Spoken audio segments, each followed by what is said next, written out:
Now, this, I think, just as a summary, again, and what I would like to do is now talk about data that is available that you can already access to look at this resilience problem. And there are really probably two classes of data: environmental, geophysical data, that may be more important to some of your theme areas than others. And then there's social data writ large.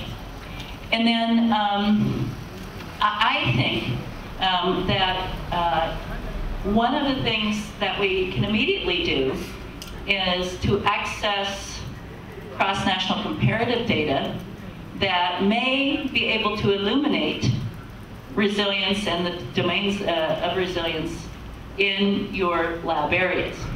Now, there are several of these cross-national data sets, and what's nice about these, right, we're not saying this is the be-all, end-all. This may not be the ultimate instrument that you even use to monitor over time. But they provide you with candidate baseline tools, right?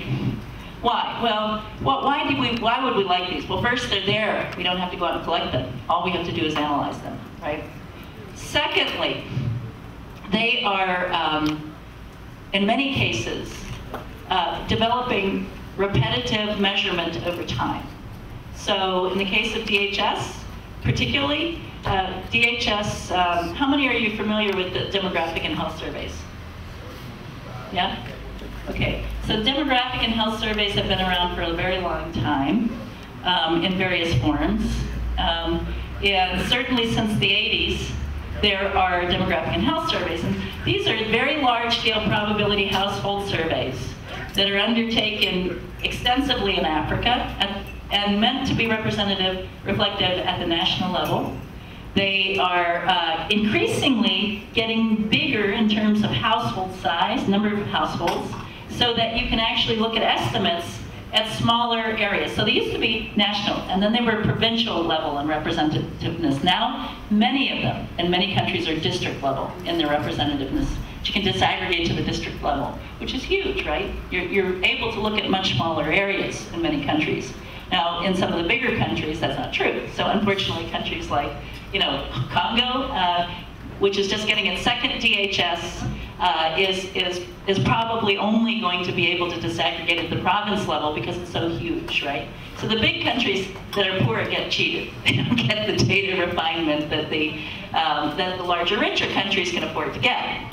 So, but the DHS is one source, and over time, more and more indicators have been added, modules have been added. There's been increasing emphasis on things like gender-based violence and intimate partner violence. There are nutrition indicators on there. There are many health indicators. So that's one data set. And what's nice about it is they partnered up demographic and health surveys, which is an American-driven survey program that USAID funds heavily, and the multi-indicator cluster survey. How many of you heard about that? MIX, you might have heard the term MIX, multi-indicator cluster survey.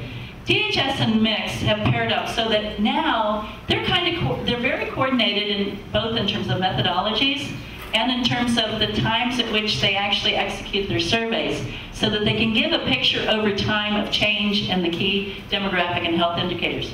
Well, isn't that nice? Because if you do a resilience analysis with some of those, if you can pull out domains in those surveys, you can look at change in resilience components over time in your study areas, right?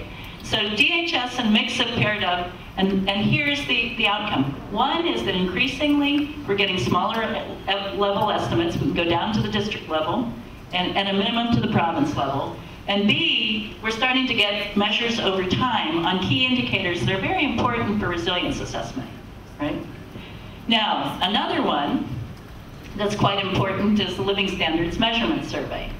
And that is a more comprehensive survey program, but it's less extensively implemented. Okay, that one is pretty much driven by the World Bank, and as you can imagine, therefore, it's more economically oriented, but they too have social capital measures, and they have some semblance sometimes of psychosocial measures. So What's possible in the case of the LSMS, they tend to put a little more emphasis on panel data. Okay, so what's panel data?